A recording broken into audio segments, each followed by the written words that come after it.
السلام عليكم ورحمة الله وبركاته. بسم الله الرحمن الرحيم. الحمد لله والصلاة والسلام على رسول الله وعلى آله وصحبه ومن والاه. وبعد, caros irmãos e estimadas irmãs, continuando com a nossa série Compreendendo o Nobre Al-Quran. Vamos hoje, com a permissão de Allah subhanahu wa ta'ala, hoje abordar novas questões. Para hoje, escolhi explicar o conceito de ulum al-tafsir, al-tafsir e al-ta'wil. Ulum al-tafsir, que podemos traduzir como ciências do tafsir. Qual é o conceito de ulum al-tafsir? São aquelas ferramentas que auxiliam na percepção das palavras de Allah subhanahu wa ta'ala. E são inúmeras que a posterior, inshallah, abordaremos. Portanto, são ferramentas. Não se trata do objetivo total. Ulum al-tafsir são meios, ferramentas que auxiliam na percepção das palavras de Allah subhanahu wa ta'ala.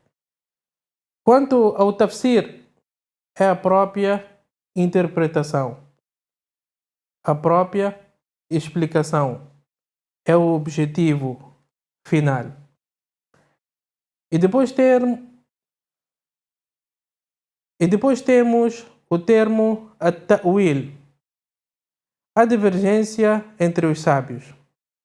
Um grupo de sábios defende que não existe diferença entre at-tafsir e at-ta'wil. Outro grupo de sábios defende que existem diferenças. Quais são? Eles dizem que at-tafsir é aquela explicação, interpretação do versículo que consta no hadith do Nabi alayhi salatu wassalam. Nós classificamos como at-tafsir. Por exemplo, غير المغضوب عليهم ولا الضالين. Allah não nos faça fazer parte daqueles que estão desviados, nem daqueles sobre quem a sua zanga caiu. O Nabi alayhi salatu wassalam explicou este versículo, al-Yahud wa al-Nasara. Diz que aqueles que estão desviados são al-Nasara. Al-Maghdubi alayhim tratam-se de judeus. Está claro, consta no hadith do Nabi alayhi salatu wassalam. Quanto ao at-ta'wil, é necessário usar o raciocínio, fazer um esforço intelectual para perceber o versículo. Ou, por outras palavras, não consta nada claro no hadith do Nabi alayhi salatu wassalam. Portanto, temos esses três termos. Ulum al-tafsir, que é mais amplo, at-tafsir, restrito, at-ta'wil, que também é restrito. Quanto às ferramentas, quais são essas ferramentas que auxiliam na percepção das palavras de Allah subhanahu wa ta'ala? São inúmeras. Vamos cá mencionar de forma breve e resumida, com a permissão de Allah subhanahu wa ta'ala. Em primeiro lugar, asbab al-nuzul, perceber o contexto do versículo, o motivo da sua revelação. Caso contrário, quando ignoramos estes princípios, incorremos em graves erros.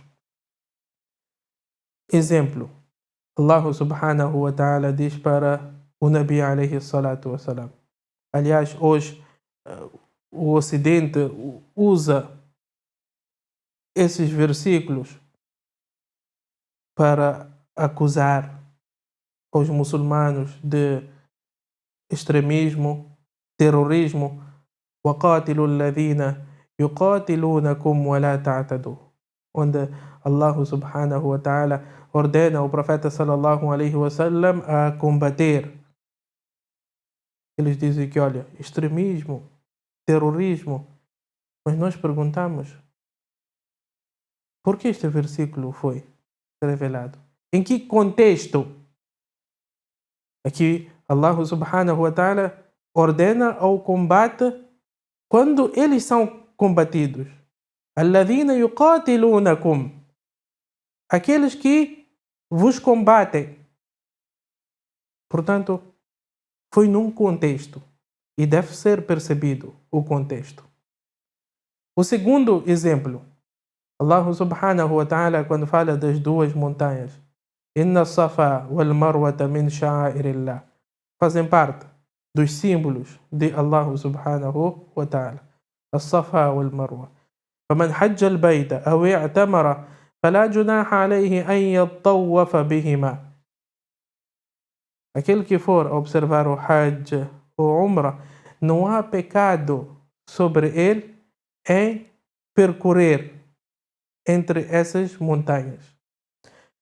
Mas quando nós olhamos para a vida do Nabi sallallahu alaihi wasallam, aprendemos que faz parte do Hajj, faz parte do Umrah, esta caminhada entre As-Safa e Marwa.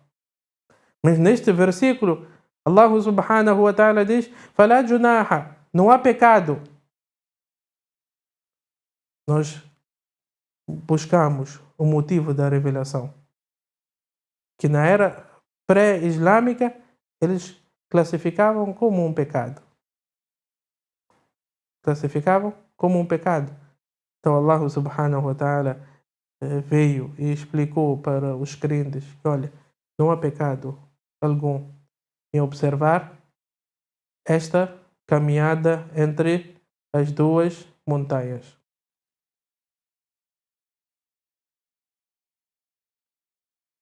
A segunda ferramenta, An-Nasikh wal-Mansukh, aqueles versículos que foram revogados.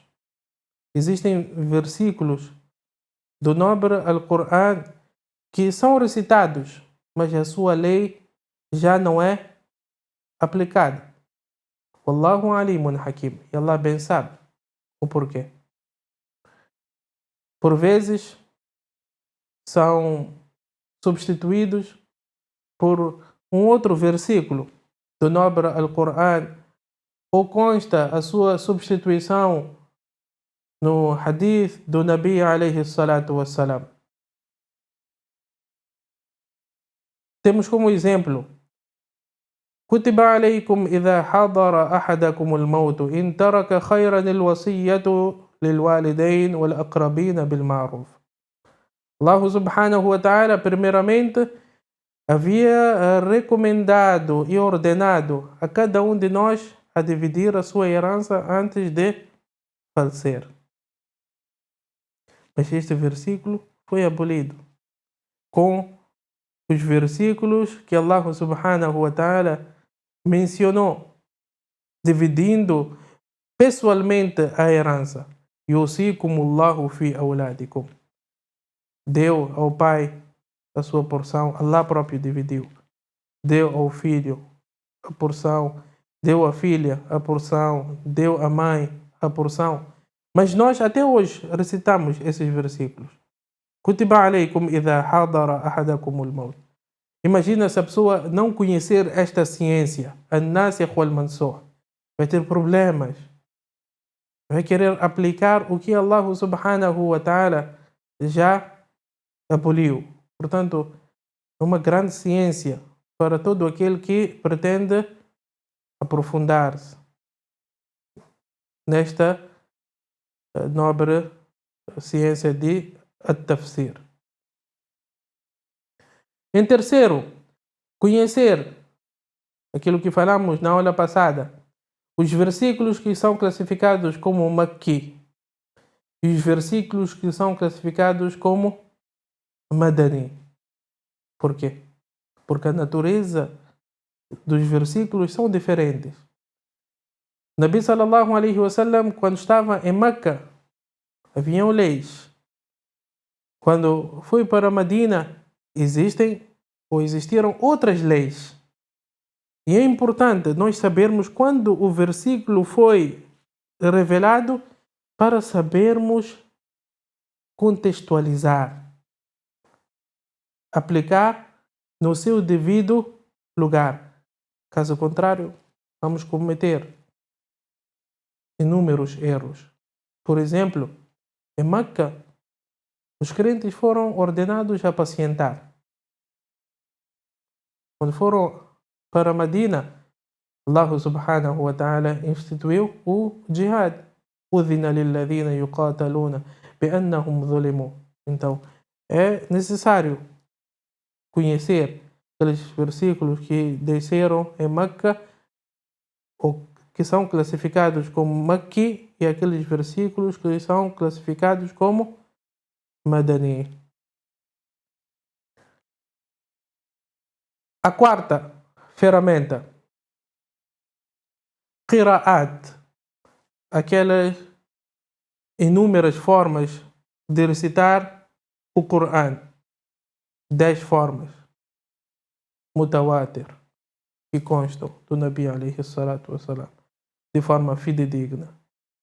Aqueles Qira'at não é só para nós pegarmos a nossa cabeça e dar aquele show todo. Maliki Yawmiddin, Maliki Yawmiddin. Não. Aquilo ajuda no tafsir. Exemplo. وَوَصَّى بِهَا إِبْرَاهِيمُ بَنِيهِ وَيَعْقُوبُ. Wassa significa recomendar com certo ênfase. Aqui Allah subhanahu wa ta'ala diz que Ibrahim alayhi salatu wassalam recomendou o seu filho ou a sua geração a adorar um único Allah subhanahu wa ta'ala. Alguém pode vir e dizer que, olha, foi uma mera recomendação de forma enfatizada. Não é obrigatório.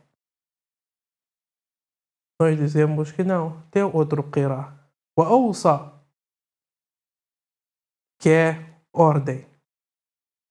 Portanto, o termo awsa vem explicar wassa.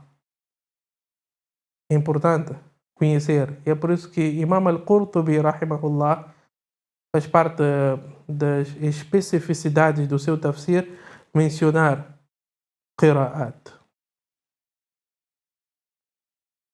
A próxima ferramenta, conhecer a língua árabe. Allah subhanahu wa ta'ala fez descer este nobre Al-Quran na língua árabe. Quanto maior for seu conhecimento da língua árabe, melhor será a sua percepção. E é por isso que dizem que certa vez alguém encontrou-se com Sheikh Muhammad Al-Amin Al-Shinqiti, que foi um grande, mashallah, mufassir, a ler aqueles poemas do tempo da ignorância, antes da vinda do Nabi alayhi salatu wassalam. A pessoa ficou admirada. E a Sheikh está a ler esses poemas. Disse sim, para perceber as palavras de Allah subhanahu wa ta'ala.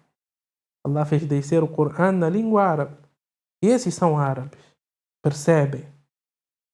Uma única palavra muda tudo. Quru, os sábios divergem. Quru, o que significa? E depois tem as suas consequências, ramificações. Aquele que defende isso tem as suas ramificações. Aquele que defende aquilo tem as suas ramificações. Portanto, é importante conhecer a língua árabe. A próxima ferramenta, al-balagha, eloquência. Allah subhanahu wa ta'ala apresentou este Coran de forma milagrosa. E o i'jazul Quran, nós traduzimos como milagres do Al-Quran. Um dos milagres do nobre Al-Quran está da forma como Allah subhanahu wa ta'ala fez descer. A beleza, as estruturas das frases, das palavras. Portanto, é importante conhecer também esta ciência. Al-Muhkam wal-Mutashabih, outra ferramenta. Al-Muhkam são aqueles versículos que estão claros. Al-Mutashabih são aqueles versículos que estão ambíguos. Ambíguos quer dizer tem inúmeras interpretações. Allah subhanahu wa ta'ala diz isto no Coran: هو الذي أنزل عليك الكتاب منه آيات محكمات هن أم الكتاب وأخر متشابهات. O que compõe a maior parte deste livro são esses versículos claros, que não carregam duas interpretações. Mas existem aqueles ambíguos. Então Allah subhanahu wa ta'ala guiou-nos. Diz que aqueles que têm consciência, aqueles que têm sabedoria, tomam aquilo que está claro. Agora, aqueles que têm doença no coração, pegam aquilo que está ambíguo. Está ambíguo. Porque existem versículos claros que esclarecem estes ambíguos. Mas aquele que tem doença diz que não, está aqui o versículo do nobre Al-Quran a permitir música, a permitir isso, a permitir aquilo. Este tem doença no seu coração. Então, é importante nós conhecermos Al-Muhkam wal-Mutashabih. E os sábios escreveram livros isolados que falam só sobre esses versículos.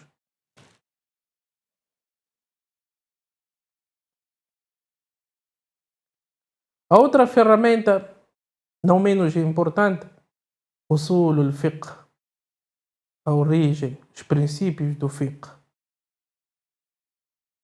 É muito importante para perceber o nobre Al-Quran. Quando é que significa obrigação? Quando é que significa proibição? Porque às vezes o termo pode vir no imperativo, mas não se trata de uma obrigação taxativa, trata-se de uma recomendação. O mesmo sucede com proibição.